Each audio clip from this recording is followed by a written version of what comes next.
Republicans who were essentially junior leaguers to the deep state, we've had, in essence, what I think is a soft coup in progress.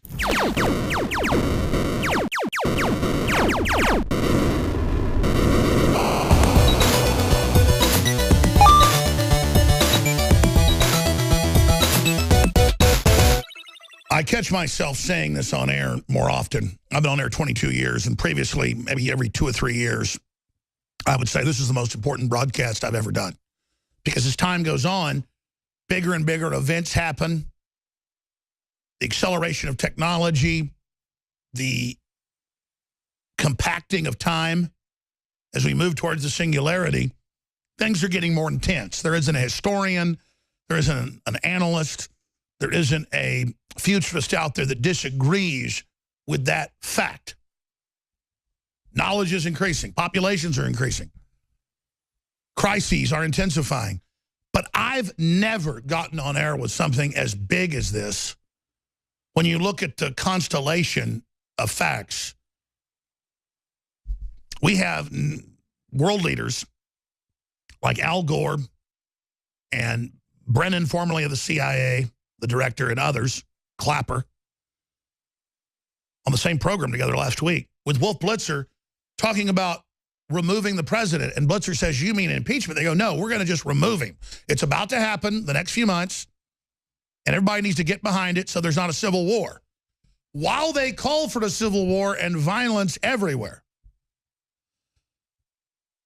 Then I get in contact with some of my sources in D.C. yesterday, and of course a few weeks ago we had the pastor on who met with Trump, Pastor Brown, a top evangelical, at the big prayer meeting 2 weeks ago, and then he was in a congressional meeting all day, and top congressman told him they're shopping martial law and the removal of the president, the killing of the president. And he's confirmed now, talking to the congressman again, it's the killing. The Secret Service visited him and said, who's the congressman? And he said to the Secret Service, it's all over the news. It's Al Gore. It's Brennan. They're all saying they're going to remove the president. They're in major publications saying kill him. They're saying hashtag hunt Republicans. Top Democrat strategists. They're funding cop killer groups. And CNN says when a cop gets randomly shot, well, cops better be good people and they'll stop getting shot in the back. I'm not just a pure defender of the police. When they do something wrong, I'll speak out, but I don't just randomly say, go kill cops because some other cop might have done something in another state. That's crazy.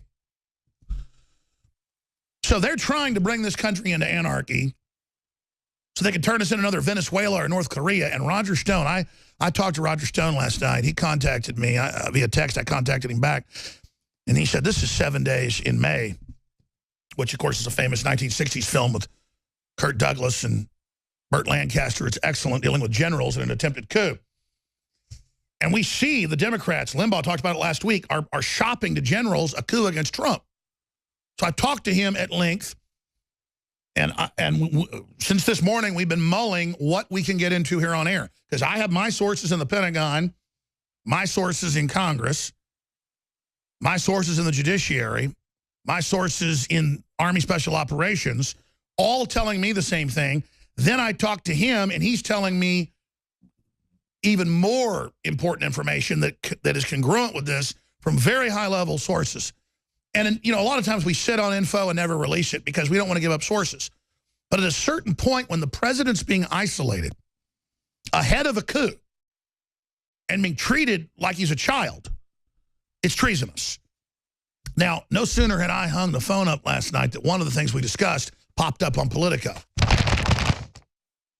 Because they never hold back what they know. And it's Kelly. Kelly cracks down on West Wing back channels to Trump. The new White House Chief of Staff is making its first priority to gain control of the information that gets to the president. By the way, Anthony Cumia hosts the show every 2 weeks as his own great compound media. He has given us the first 30 minutes today. I'll be popping in towards the end of this 30 minutes.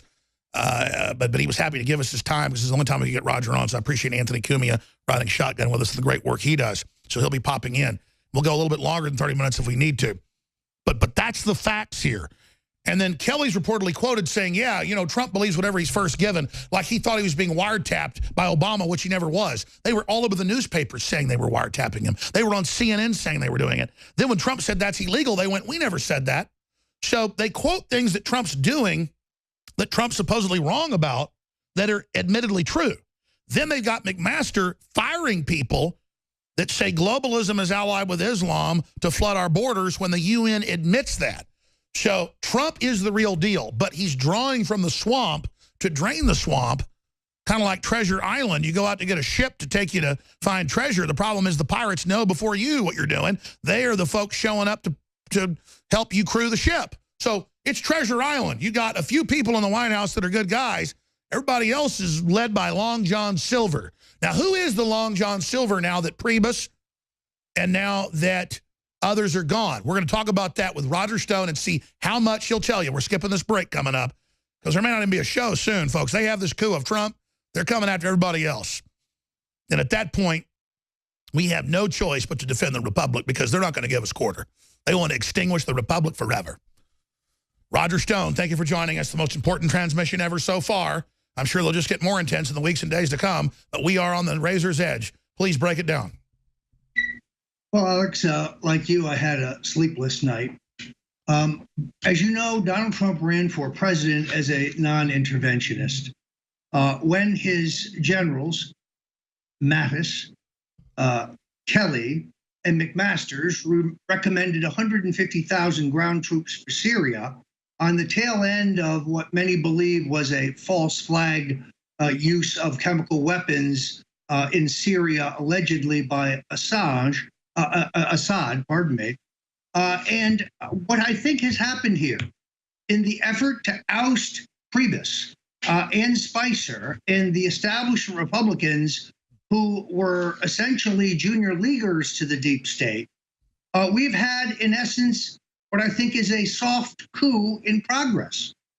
Now, the reason I say this is because a source at the very highest level of the administration tells me that Kelly seeks to choke off all communications between the president and his associates, friends, and many supporters.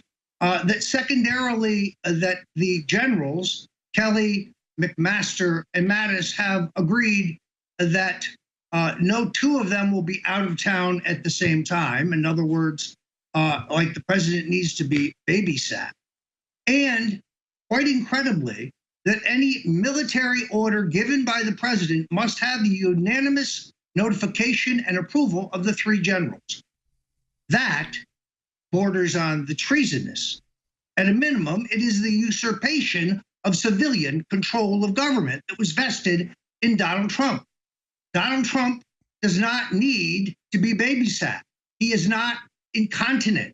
He has won the greatest election victory, perhaps, in American history. Well, plus the law says he's the commander-in-chief. The law says those generals will execute his orders. So the fact that they're openly, what's crazy is everything we talked about last night was not in the news. By this morning, a lot of it was starting to already come out, which shows how we've got to start going on air the minute we learn this stuff. Well, look, there is, as you know, some precedence for this. General Alexander Haig and the Defense Secretary James Schlesinger essentially had a pact that any military order given by President Richard Nixon in the closing days of his administration would have to be approved by them. They were also usurping and key words at the final days of Nixon. They're behaving like this is these are the things you do: cutting off the info, removing the powers. They're already rendering him gelded. At least they're trying. They're already cutting off his appendages ahead of the big event. Well, let me go one step further, Alex, and that is, while it is true that Priebus ran too loose a ship, I'm not suggesting that anybody should be able to get through to the president, but I do think that he cannot be cut off from some of his most trusted aides and supporters. And the president is a naturally inquisitive chief executive. During the campaign, he would pick up the phone and call individual state directors to check on how the campaign was going. But you will recall that H.R. Bob Haldeman and his sidekick, John Ehrlichman, very carefully isolated Nixon pre-Watergate. to the point that cabinet members could not get through on the phone. And they used the paranoia about leakers to get him to actually do the things they finally removed him with. That is absolutely the case. That isolation, I think, led to Watergate. In other words, there is a happy medium. The door should just not be open and anybody wanders into the Oval Office who feels like it, as it was under Mr. Priebus.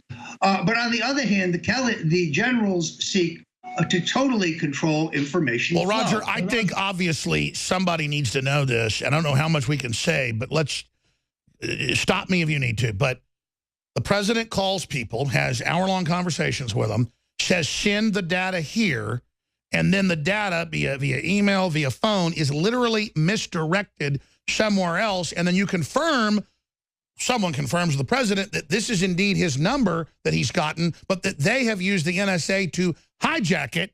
And then we have Kelly in the middle of it saying he's going to cut people off from the president. Now, I mean, I really think the information you've got is too dangerous to not to go ahead and release. I'm just telling you, well, my spider sense says we need to release it. Well, Alex, let me say this. Everything you have said, I have heard to be anecdotally true. More than one person has told me that they were instructed to send things to the president, but that they could not get the information to him. But here, more importantly, are the things specifically that the president has not been briefed on. He has not been briefed on the super secret FISA court decision of November that absolutely proves that the Obama administration was surveilling tens of thousands of Americans for political purposes, something Mr. Brennan and Mr. Clapper and Ms. Rice and yes, Obama are up to their knees in. So this is Watergate squared to infinity. But the good news is I hear Trump has been briefed now. Well, let's hope that is the case. Let me go on. The president is not been briefed on the case against Sheriff Joe Arpaio, has not been told about the egregious misconduct of the Justice Department under Barack Obama in that case. The president has not been briefed about the secret grand jury currently assessing whether they can cook up an indictment against the journalist Julian Assange. The president has not been briefed on the plan of Jeff Sessions and Chris Christie with the support of General Kelly to crack down on medicinal marijuana in the states. I worked for Donald Trump for 40 years.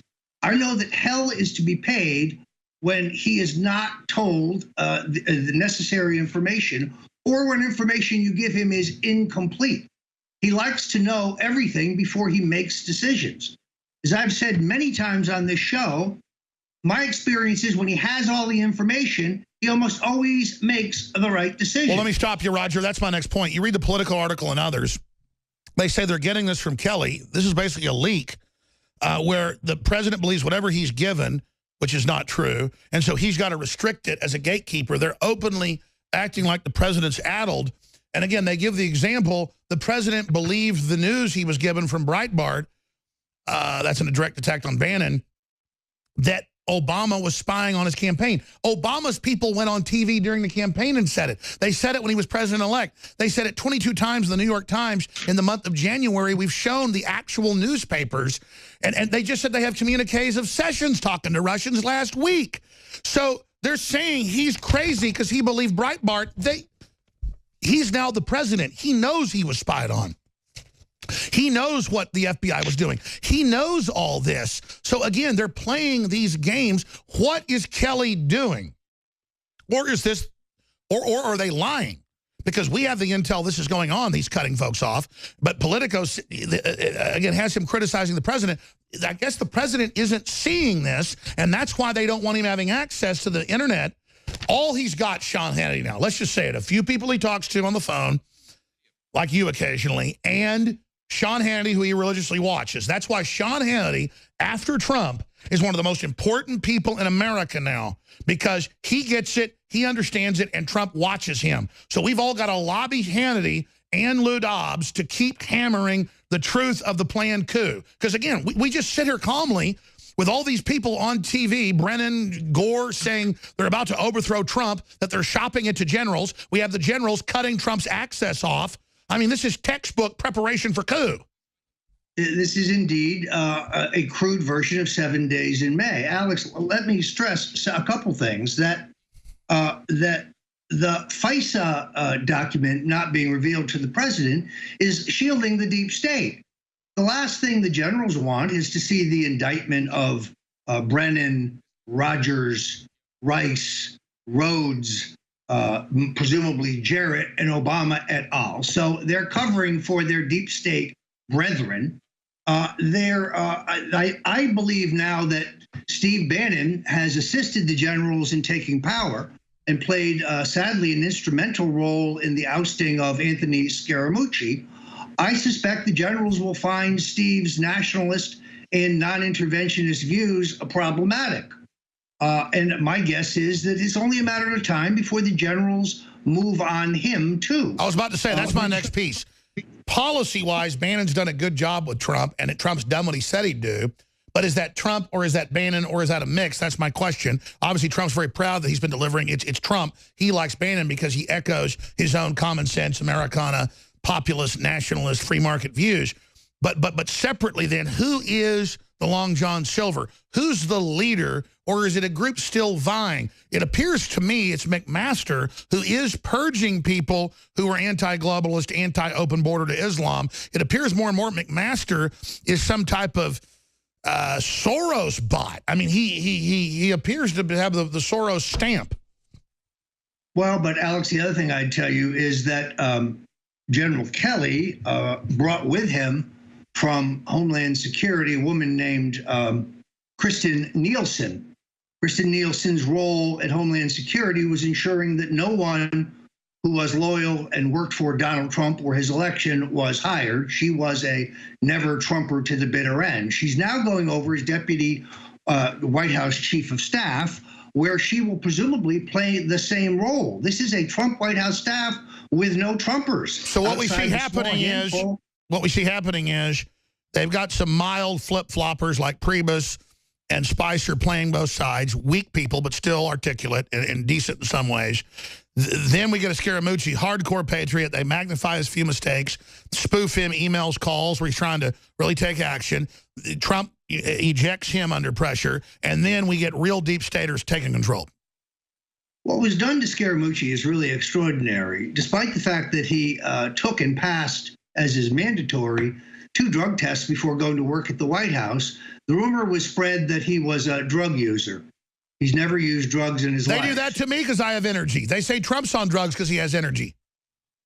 If lies were told about his personal life, lies were told connecting him in romantic relationships that did not exist. He was followed by government agents. This was a classic deep state takedown. What was Scaramucci's sin? He's not a deep stater. He's committed to the Trump agenda, not the general's agenda. I'm confident that his greatest days of public service may yet be ahead of him. He knows how to make money. The sale of his company will be done shortly, and he'll be awash in hundreds of millions of dollars. But what we have here is a slow motion deep state coup. They will block any move on Comey or Mueller. They will isolate the president so he doesn't see the blade coming. They will slow motion walk him into the 2018 election. They're going to wrap the Republican Congress around his neck when, frankly, the president can very easily rebound by starting to challenge establishment Republicans in primaries. The president wants to send a shot hurled around the world, go to Alabama and get Jeff Sessions' Senate seat for a Trump supporter, someone who pledges to support the president to the bitter end, not Mitch McConnell's establishment Republican candidate, Luther Strange. That's right. Let me paraphrase. That would be the shot heard around the world. I agree. Let me paraphrase here. Winston Churchill. Men and women are not generally made by even overall who they are, but by the times they live in and then responding and meeting that measure or surpassing it. We are seeing open globalist war against everything basic and honest. We're seeing the most radical elements of Islam pouring in. We're seeing attacks on the family. We're seeing attacks on our stock market, attacks on our economy. It's so clear. We're seeing open calls to kill our president. to arrest us, to shut down the free press, total censorship coming into play. I want the audience to understand I don't have words to describe the epic, over-the-top battle we're in and the fact that we're winning when we fight. So how would you characterize this historic moment we're in, Roger Stone? It's really clear, Alex. The president has everything at hand to save himself. He has the skills, the cunning, the information in the FISA court warrant, the powerful issue of building the wall, and what is already booming as an economy. They hope to lull him to sleep before he realizes that he can still destroy the deep state and lead in the direction that he delineated in the election. Let's go to Debit in Florida. Debit in Florida, you're on the air.